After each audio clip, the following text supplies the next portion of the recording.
Bom, pessoal, bom dia. Eu vou compartilhar aqui a aula com vocês. Hoje o nosso tema vai ser a intervenção fisioterapêutica no paciente queimados. Nesse primeiro momento, vamos falar um pouquinho sobre prevalência, causas e complicações do grande queimado. Conseguem ver minha tela? Compartilho a tela? Sim, professor, dá para ver. Beleza. Bom, pessoal, bom dia. Meu nome é professor Carlos Tatimatsu. Então, vamos iniciar a aula de hoje falando um pouquinho sobre o paciente grande queimado, as causas e prevalências. Bom, essa aula é bastante interessante do ponto de vista dos últimos acontecimentos, por exemplo, no Brasil, né? Nós tivemos aí um momento de número de focos de incêndio, queimadas na região da Grande Amazônia, né? Da Amazônia Legal. Tivemos não só pessoas queimadas, mas também animais queimados. E a gente pôde observar algumas inovações, né, com tratamento de queimados, por exemplo, nos animais, né? Recentemente vimos aí uma abordagem com fototerapia numa onça, né, para tratar a queimadura. Em pacientes também queimados, existem alguns trabalhos relacionados à fototerapia com grandes queimados, né, pacientes enxertados, utilizando também fototerapia. Então, a fisioterapia ela tem uma área de atuação precoce, né, já no momento praticamente do acidente, né, da queimadura, até no ambiente hospitalar, na UTI e ambulatorial.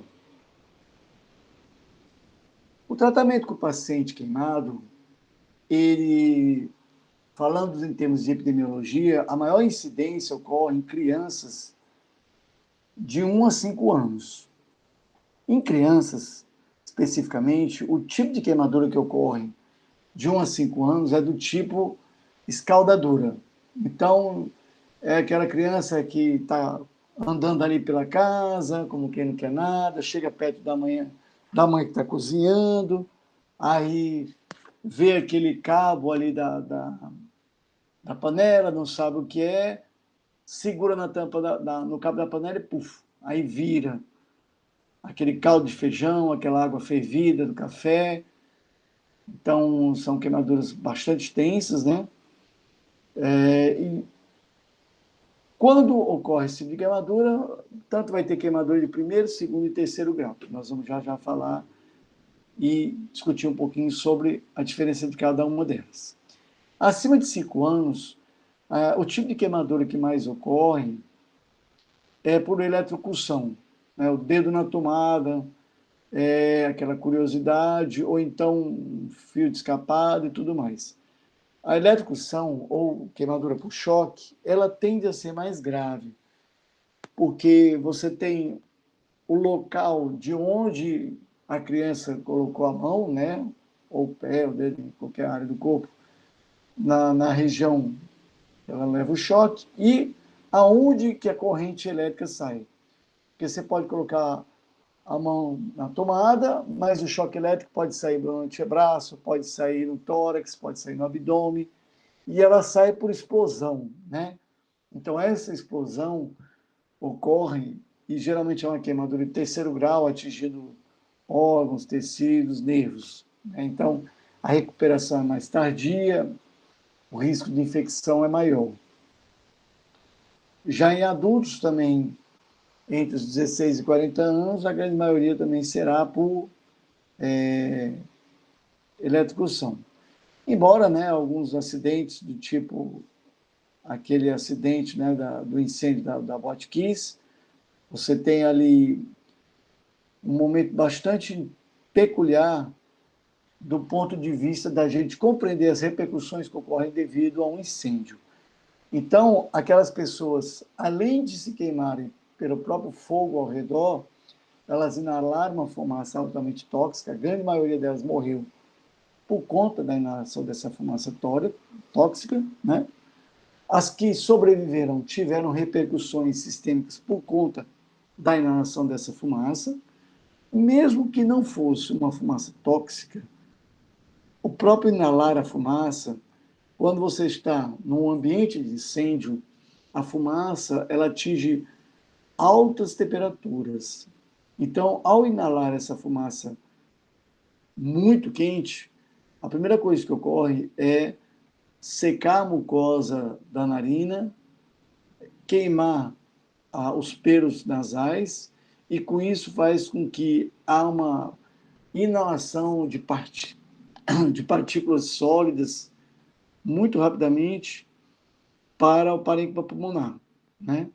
Então, isso faz com que haja uma repercussão pulmonar, e esse paciente, na grande maioria das vezes, precisa fazer o uso ou de uma oxigenoterapia ou até mesmo uma ventilação mecânica, né? Por conta disso, a utilização de o desenvolvimento de centros especiais de queimados fez com que ocorresse uma maior sobrevivência do paciente queimado, né? Houve maior sobrevida, maior taxa de sobrevida dos pacientes queimados. Porque com o centro especial de queimados, né, você tem a presença e o papel da fisioterapia.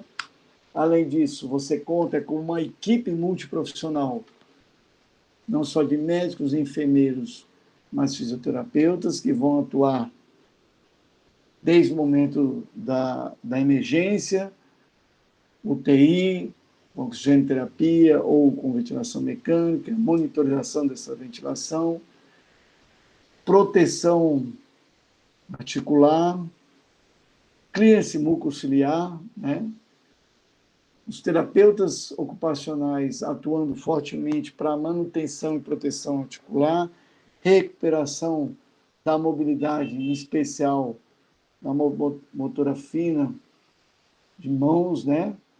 Nutricionistas extremamente importantes, porque no processo, o queimado, o grande queimado, ele tem uma repercussão sistêmica muito grande, né? Lembrando que qual é o maior órgão do sistema do corpo humano, gente? É a pele, né? Então, a pele, ela tem várias funções. A de proteção, né? E aí essa proteção, ela é ampla. É uma proteção mecânica contra contusões, pancadas externas.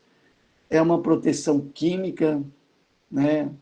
Ela protege, ela impermeabiliza na medida do possível contra agentes químicos, né?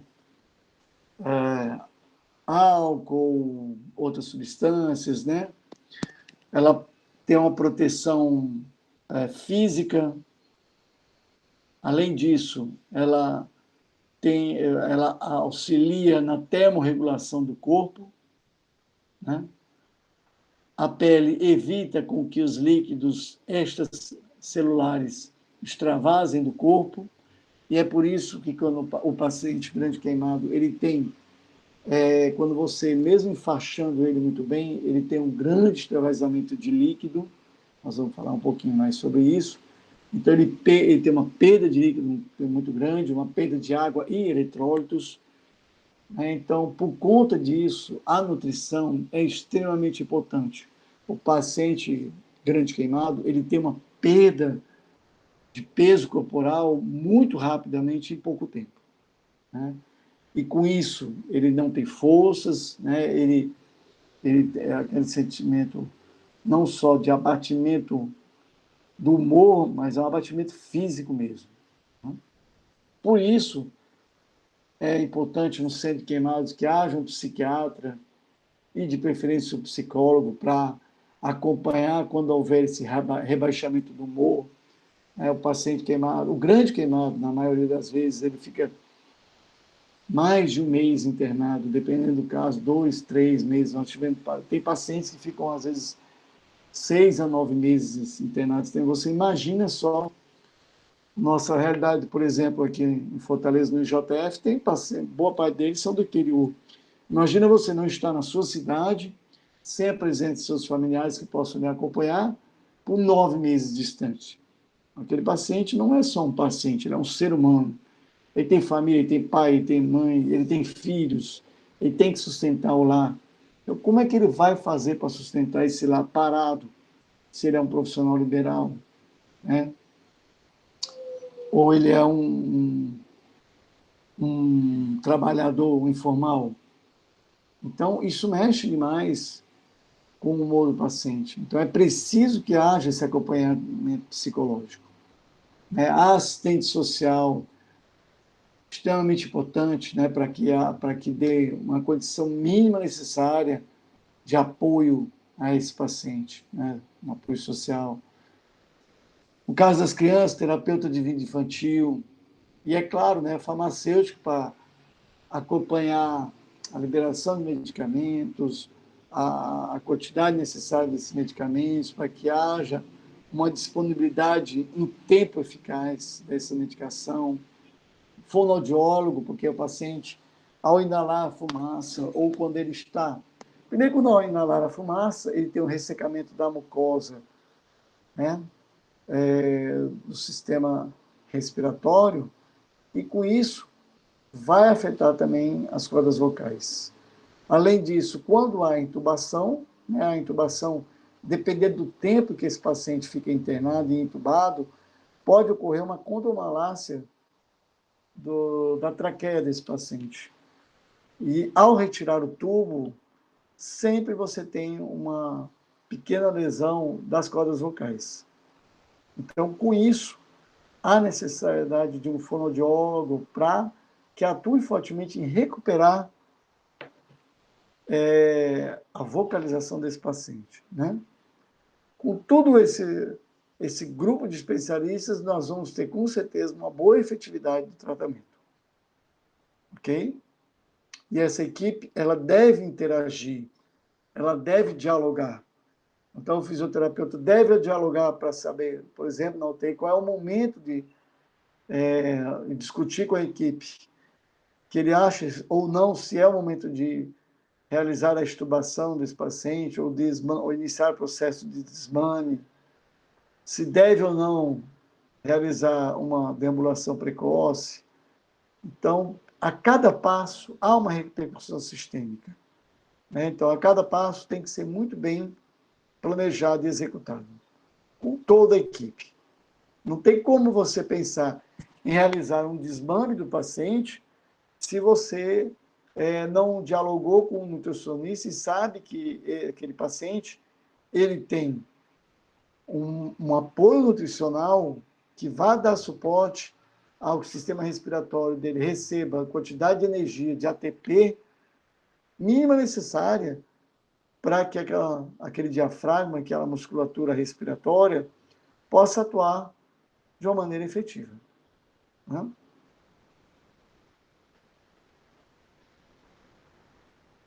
Bom, como nós vamos classificar as queimaduras? As queimaduras, elas são classificadas de primeiro, segundo e terceiro grau, ok? Geralmente, a de primeiro grau, ela vai ocorrer apenas em epiderme. Você tem aquela coloração avermelhada, né? Sensação de dor, e que ela, por si só, há uma boa resolutividade. Você não tem cicatriz. É uma recuperação completa, uma cicatrização do tipo primeiro grau, sem problema nenhum, sem nenhum tipo de cicatrização. Já na de segundo grau, nós vamos ter dois tipos, a segundo grau superficial e a profunda, né? Ambas vão apresentar as bolhas, né? Essas bolhas, primeira observação, jamais devem ser estouradas. Por quê? No momento que você estoura a bolha, primeiro de tudo, ainda uma barreira de proteção. Aquela bolha, ela serve para que a sua derme não entre em contato com o ambiente externo. Então, fica aquela camadinha ali. No momento que você estoura a bolha, você permite que bactérias que colonizam sua pele normalmente, naturalmente, por mais que você seja um aficionado em limpeza, você sempre vai ter a sua coloniazinha de bactérias na sua pele. Quando você fura, aquelas bactérias podem penetrar na queimadura e aí você vai ter uma infecção. Né? E a de terceiro grau é uma queimadura mais extensa, né? E aí nós vamos discutir um pouco mais sobre elas. Então, a de primeiro grau, como eu falei, ela tem um impacto sobre a epiderme, não provoca alterações hemodinâmicas clínicas, quer dizer, na de primeiro grau, você não vai ter um extravasamento de líquido, você não vai ter, portanto, perda de eletrólitos, com isso você não tem nenhum tipo de alteração hemodinâmica. Do ponto de vista clínico, você vai sentir aquela dor, né, que é típico, por exemplo, todo mundo já foi para a praia, já esqueceu de passar um protetor solar, ou passou mais tempo que deveria. Então, fatalmente, você vai ter aquela vermelhidão, que às vezes as pessoas acham bonitinho, mas na verdade aquilo é uma queimadura. Então, a caracterização clínica dela é a dor e o eritema local. Como eu falei anteriormente, há uma revitalização total, você não tem cicatriz, né, de 3 a 5, 6 dias, você tem a recuperação completa e a epiderme ela vai descamar naturalmente em 2 a 3 dias. Tá? Ou seja, não adianta você chorar, viu que ficou vermelhão demais e doeu, vai descascar. Então, essa aqui é o aspecto bonitinho para alguns, né? Queimadurinha de sol, a marquinha do biquíni, mas se houve dor, né? Você teve uma queimadura de primeiro grau. Tá? Você pode fazer nesse momento passar um hidratante para lhe proteger um pouco mais, sentir um pouquinho mais, ou melhor, um pouquinho menos a sensação dolorosa, ou uma loção pós-sol. Mas fatalmente você vai descamar. Você perdeu essa pele, né? Ela morreu. Já de segundo grau, é uma queimadura que atinge epiderme e derme. Né? Como eu disse, nós vamos ter 2 tipos, a superficial e a profunda. Ambas têm a presença de vesículas e bolhas, ou bolhas, né? Sendo que a superficial, ela não tem sequelas. De 10 a 14 dias, ela vai ter uma boa recuperação, não vai ter cicatriz, né? Tem uma estética satisfatória, né? Bonitinho, recupera bonitinho. Só vai descamar também. Já na profunda, ela é uma queimadura esbranquiçada, bem menos dolorosa que a superficial. O que é interessante, gente, das 3, da primeiro, segundo e terceiro grau, a que mais dói é a superficial, é a de primeiro grau. Né? Em segundo, em termos de mais dolorosa, é a superficial, depois a profunda, e que o paciente não vai sentir dor é a de terceiro grau. Por quê? Porque o paciente teve perda dos receptores cutâneos da dor. Ok? Então, eu digo que é a misericórdia divina, porque já uma consequência tão grande, pelo menos tirar a dor, já é uma misericórdia. Então, a queimadura profunda, ela tem um aspecto esbranquiçado, a maioria das vezes, né? Menos dolorosa que a superficial, só que a recuperação ela é bem mais lenta, né? Justamente porque ela atinge a derme, com escassez ou ausência dos anexos epidêmicos. Uma vez que vocês perdem os anexos epidêmicos, né? Sejam eles os folículos pilosos, os sebáceos, você não recupera mais. E, na profunda, você vai ter cicatriz, né? Um resultado estético, na maioria das vezes, não muito satisfatório. Aquela cicatriz que aí a gente, uma vez que a cicatriz fechou, nós temos que iniciar um trabalho bastante, vamos dizer assim, delicado, né, de trabalhar essa cicatriz para haver uma liberação e evitar a aderência. Mas, como eu disse, um trabalho, uma manipulação bem cuidadosa para que não haja uma reabertura dessa ferida, né? Ok? Então, esse aspecto da queimadura de segundo grau. Essa aqui seria uma segundo grau superficial, ok? Nós não vamos ter nenhuma aqui profunda, também o slide não ajuda muito. Mas aqui as bolhas, né? Típicos da segundo grau. A de terceiro grau, entretanto, como eu falei, são profundas e atinge todas as camadas de pele, inclusive chega a você observar o tecido ósseo, né? Como eu falei, por exemplo, na queima do terceiro grau, por eletrocução, quando você,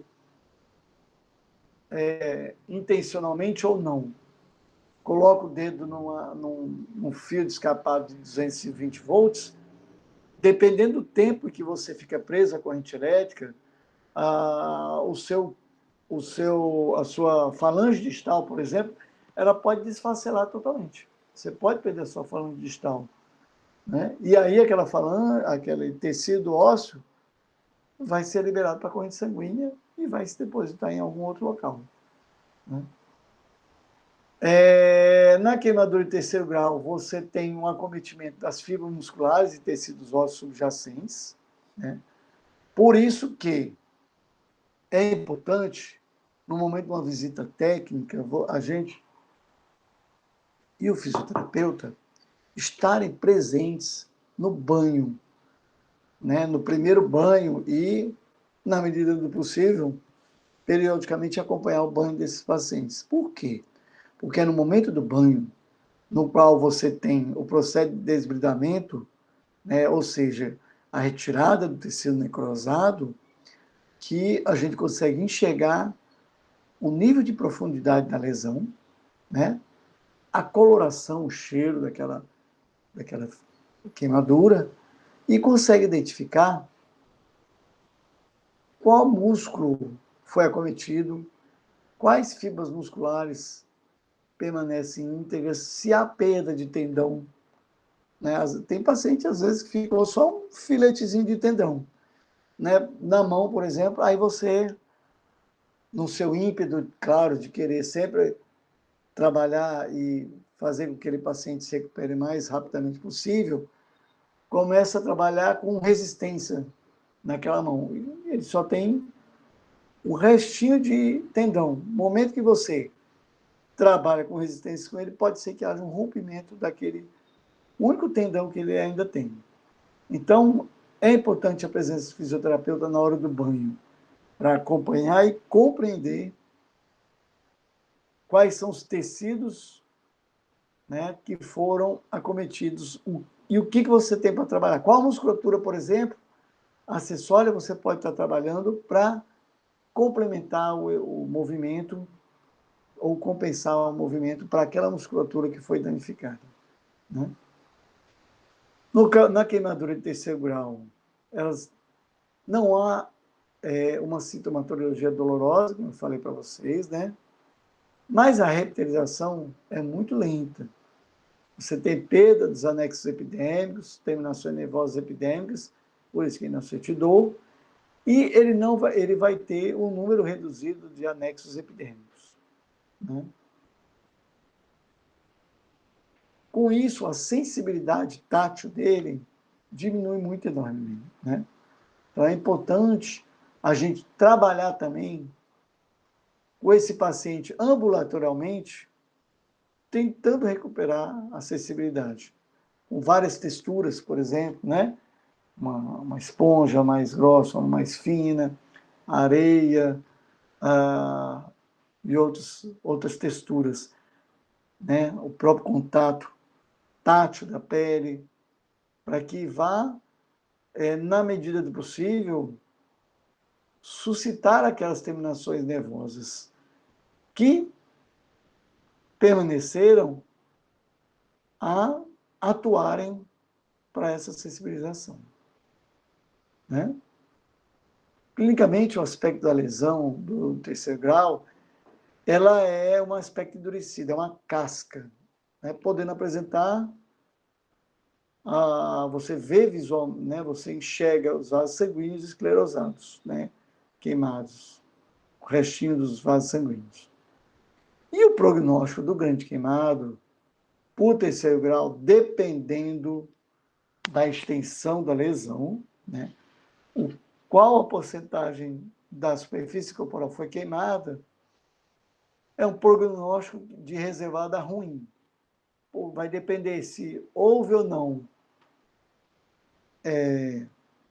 inalação de fumaça, o quanto tempo ele permaneceu inconsciente, por exemplo, qual a quantidade de líquido ele perdeu, qual a repercussão hemodinâmica que aconteceu por conta dessas perdas hidroeletrolíticas, o nível de consciência que esse paciente apresenta e o estado do humor desse paciente. Paciente que tem está com humor depressivo, é difícil você conseguir a colaboração, né?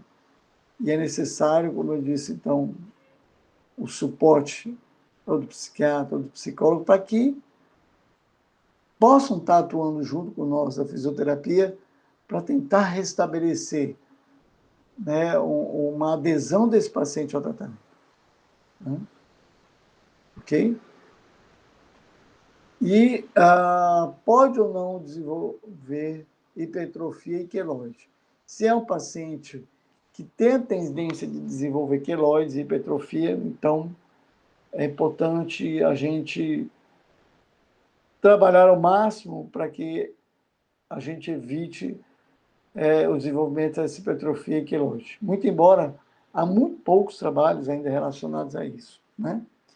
Alguns trabalhos relatam que a utilização da fototerapia, seja mais por laser, né, já que o LED é muito recente, mas a fototerapia laser, utilizada precocemente, melhorou o aspecto da cicatriz em pacientes que tinham a tendência a desenvolver hipertrofia e queloide. Mas é necessário que hajam mais evidências, né, mais trabalhos que possam nos dar essa segurança, né?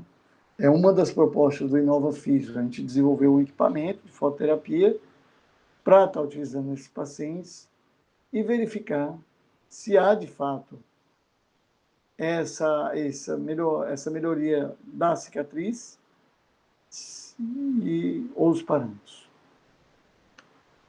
Bom, esse seria o aspecto de uma queimadura de terceiro grau. Isso aqui é uma crosta, forma uma crosta muito alta e endurecida, né? Você pode puxar aqui e vai sair tudo, é uma casca, né? Esse aspecto sério, esbranquecido, é característico dessa queimadura de terceiro grau, né?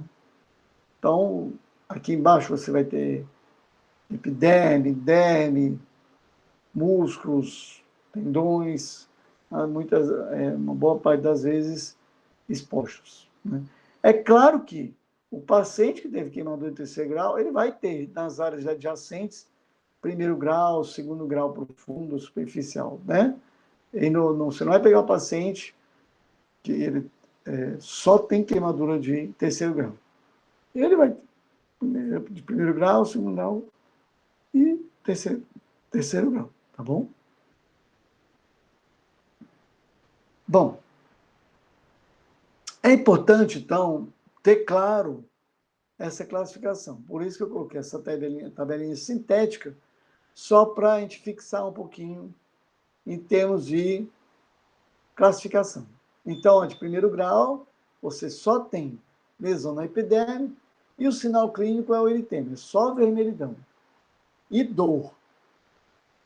No segundo grau, você tem lesão da epiderme e parte da derme, e aí você vai ter a presença característica da bolha e dor. No terceiro grau, você tem lesões da epiderme e da derme.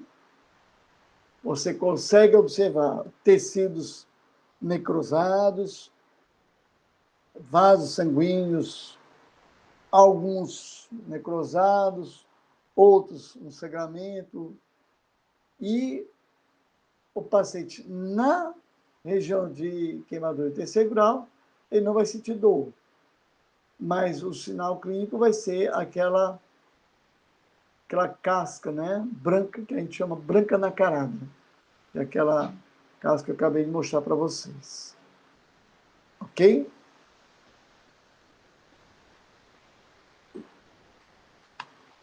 Bom, existem algumas outras tabelas para classificar a porcentagem de queimaduras. A gente ouve na mídia, né? Fulano, o paciente sofreu queimadura de 30% do corpo, 80% do corpo foi queimado, 90% do corpo foi queimado. Mas como é que é feito o cálculo dessa porcentagem de queimadura? Esse cálculo, ele deve ser padronizado. Você tem que dizer qual é a tabela que você utilizou para classificar. Entretanto, né, cada setor tem o seu protocolo. Cada setor adota uma tabela específica. Né? No caso aqui eu coloquei a fonte de Souza Lima, né? No qual ele classifica que em adultos você tem, quando é a região da cabeça, 9% de queimadura, no membro superior 9%, se for no outro membro mais 9%, então se for cabeça e os membros já são 9, 27%. Se houver queimadura no tórax, 18%, e em cada membro inferior, 18% por adulto. Já na criança, seria 11% na cabeça e nos outros segmentos também 11% equitativamente. Né? Entretanto, essa figura aqui, vale ressaltar que ela segue a regra dos 9 de Wallace, bastante conhecido na área de queimados. Né? E a regra dos 11 para as crianças. É importante ressaltar, gente, que deve ser dada atenção especial para as mulheres e obesos quanto ao cálculo da área total queimada, porque isso pode dizer alguns erros, tá? Principalmente para a reposição de eletrólitos e nutricionais. E aí, eu queria chamar a atenção para vocês numa tabela aqui. Essa tabelinha, ela nos dá alguns dados. É uma tabela retirada também desse mesmo autor, Souza Lima, no qual ele demonstra a taxa de sobrevida calculada por Tobias. E o que é que chama a atenção aqui para a gente? Primeiro ponto, na variável gênero, né? Se o paciente for masculino, o score dele é 0. Já se for feminino, o score é 1. Ok? Na variável faixa etária, quanto maior a idade, observe que maior é a pontuação no score, chegando a 5 em idosos, né? Acima de 80 anos.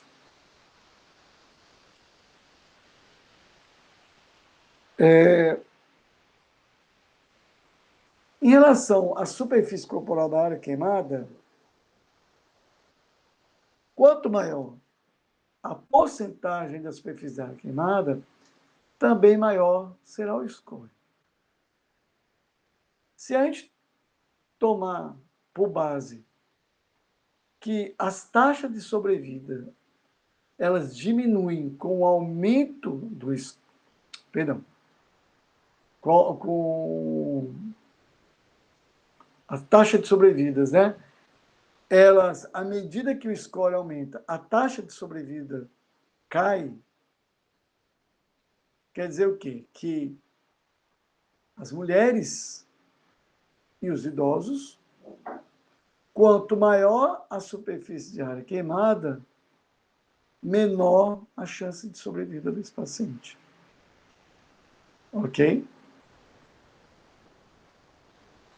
Isso é extremamente importante quando você vai receber um paciente no qual ele for mulher, idosa, e com uma grande área de superfície corporal queimada, é importante que você tenha uma atenção maior, um cuidado maior, né, uma monitorização mais cuidadosa para esse paciente. Né? Ok? Então, quem é o nosso grande queimado por definição? A gente falou muito no início quem é o grande queimado, mas por definição, a gente considera o grande queimado é o paciente que tem queimadura de segundo grau com área corporal acima de 15%, né, em menores de 12 anos, ou maior de 12 anos com queimadura de segundo grau com área corporal acima de 20%. Além disso, se for um paciente com queimadura com corrente elétrica, que a maioria das vezes ela gera queimaduras de terceiro grau, é considerado um grande queimado, ou queimaduras de terceiro grau que atingem ou não pé, face, pescoço e axila em qualquer idade. Né? Por quê? Porque são áreas, gente, muito mais difíceis de cicatrização, de recuperação, e por conta, você parar para pensar, por exemplo, a mão é extremamente relevante do ponto de vista de independência funcional. É com a mão que você se alimenta, é com a mão que você bebe a água, é com a mão que você tem o mínimo cuidado com os seus cuidados pessoais. Né? Por outro lado, os pés são os que vão lhe dar independência, né? Que vão fazer você ter a mobilidade. O pescoço e a face são áreas difíceis principalmente o pescoço, né, é o mais difícil de cicatrizar.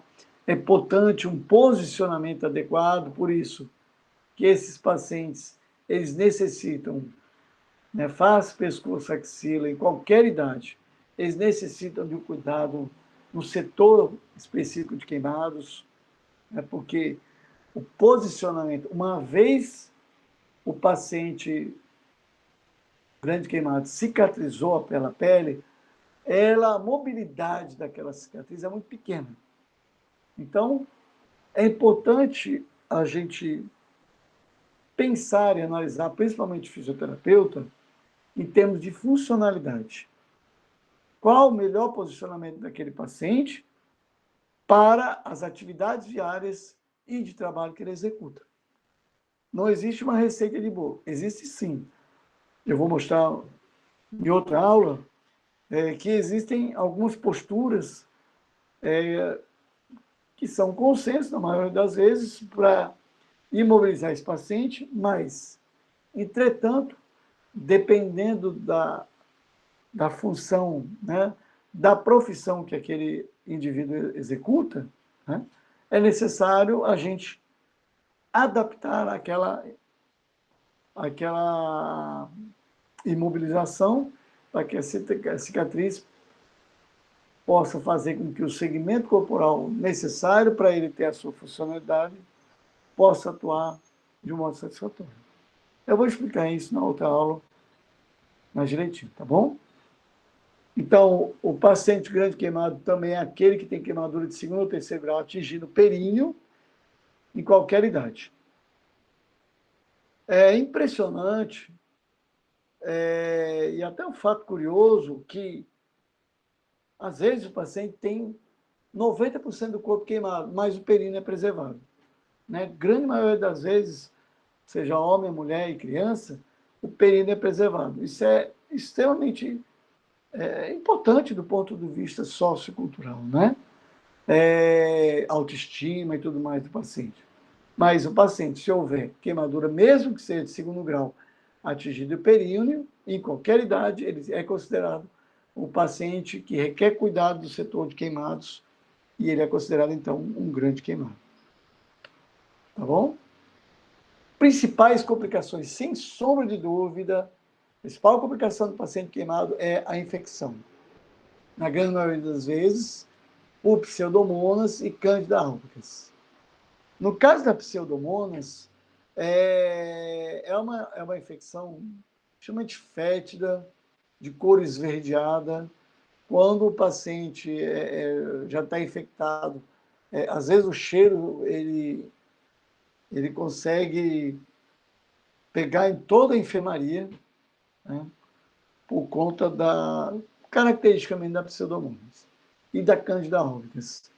Infelizmente, essa infecção, por mais que a equipe seja extremamente cuidadosa com a limpeza, e aí é extremamente importante que numa visita técnica, uma visita de estágios, por exemplo, né, os alunos possam ir totalmente paramentados, com todos os cuidados para que se evite uma infecção cruzada. Entrou no setor, é importante o uso de jaleco, touca descartável, máscara, óculos de proteção, propés, né? Lavar muito bem as mãos antes e depois de cada paciente. Então, os cuidados básicos de higiene são redobrados no setor de queimados. Por conta de que, como eu falei anteriormente, a pele é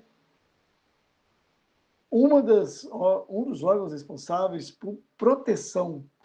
O maior problema do paciente queimado são as complicações pós-acidente, né? Pós-queimadura. Sem sombra de dúvida, a maior complicação é a infecção. Na grande maioria das vezes, os pacientes grandes queimados vão ter algum tipo de infecção, de leve a grave, né? E as infecções ocorrem, boa parte das vezes, ou por pseudomonas ou por Candida albicans. No caso da pseudomonas, ela é bastante característica, ela tem uma coloração esverdeada e bastante fétida, né? A ponto de, às vezes, quando se tira o curativo do paciente, o ambiente ali ao redor da enfermaria fica com aquele cheiro insuportável, né?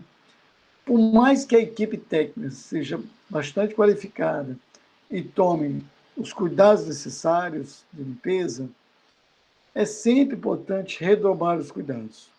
Por isso que é sempre importante no setor a lavagem das mãos antes e depois de cada paciente, o uso de luvas, máscaras, toucas, jalecos descartáveis, gorros, propéis, né? A desinfecção dos materiais do tipo estetoscópio, se você for utilizar para cada paciente, é importante, ou o uso daquelas camisinhas para estetoscópio, para que haja o máximo de segurança para o paciente e também para o terapeuta. Okay? Uma outra complicação ocorre nas queimaduras faciais por conta da inalação da fumaça quente. Como anteriormente eu falei, a fumaça de alta temperatura causa uma perda dos pelos nasais, né, que ficam chamuscados, e ressecamento da mucosa, levando a uma lesão ou ulceração da mucosa nasal, né? E, sem sombra de dúvida, também as complicações cardiovasculares são extremamente importantes, né? Como eu disse, o paciente grande queimado, ele tem alterações hemodinâmicas por conta da perda de líquidos e eletrólitos, né? O paciente queimado, ele tem uma perda de eletrólitos, né? Ele perde muito líquido. Esse líquido, por conta da circulação sanguínea. Você tem, às vezes não tem perda de sangue, mas por não haver mais a pele que recobre os tecidos, por não haver mais vasos sanguíneos naquele local, por haver perda, por exemplo, de massa muscular, o líquido que nutre aqueles tecidos acaba se perdendo por meio, né? Por ser um líquido com eletrólitos e proteínas, é o líquido que a gente chama de exudato, né? Se a gente lembrar lá de patologia, existem dois tipos de líquidos extravasculares.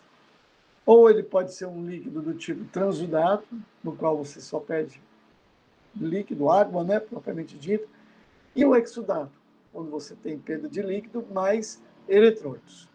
No caso do queimado, é uma perda de exudato, por isso que ele tem uma perda de peso corporal muito rapidamente e uma fraqueza corporal. Por isso, de novo, a história de uma boa nutrição. Então, e o que é que isso tem a ver com as repercussões hemodinâmicas? Se a gente lembrar que existe uma coisa chamada viscosidade sanguínea, né? Quanto mais ou menos viscoso o sangue, o coração bate mais ou menos intensamente, né? Lembrando que a viscosidade é, por um conceito biofísico, a força necessária para deslocar um líquido. Quanto mais viscoso, maior a força necessária para deslocar o sangue. Quanto menos viscoso, menos força que o músculo cardíaco necessita para empurrar o sangue para os tecidos e órgãos. Quando você tem uma perda de líquido no sangue, esse sangue se torna mais viscoso.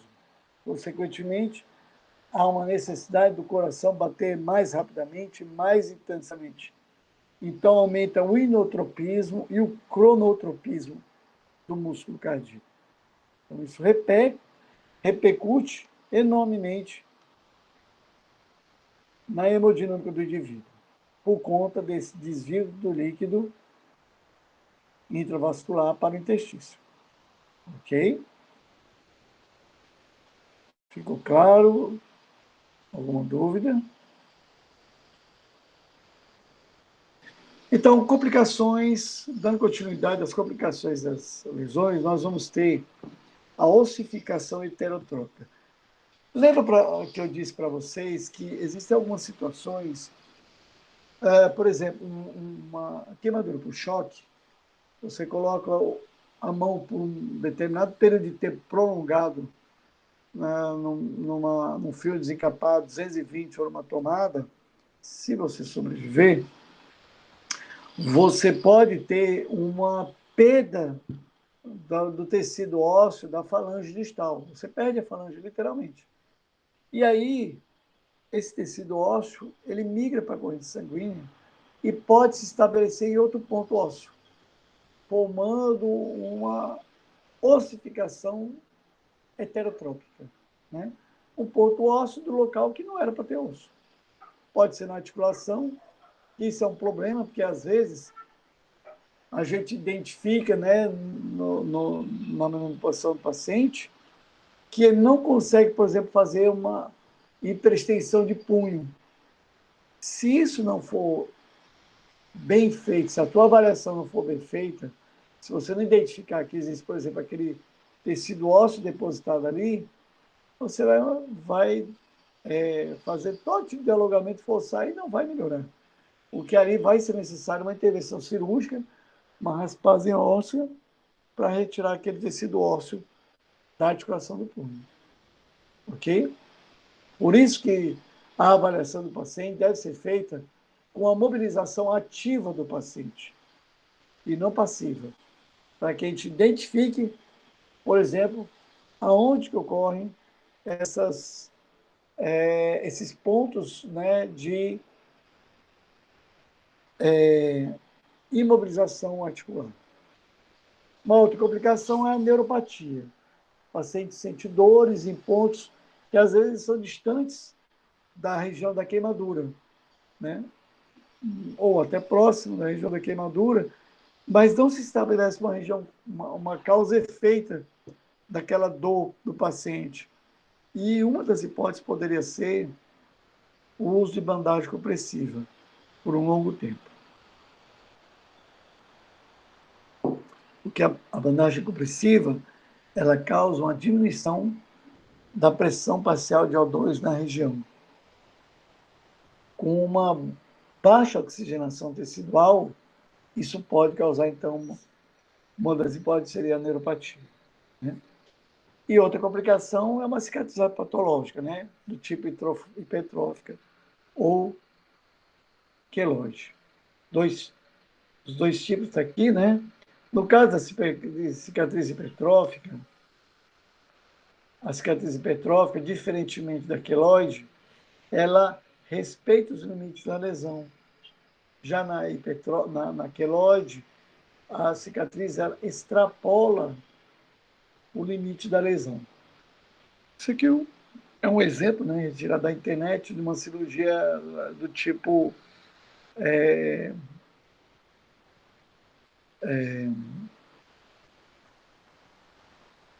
Deus do céu, me fugiu o nome.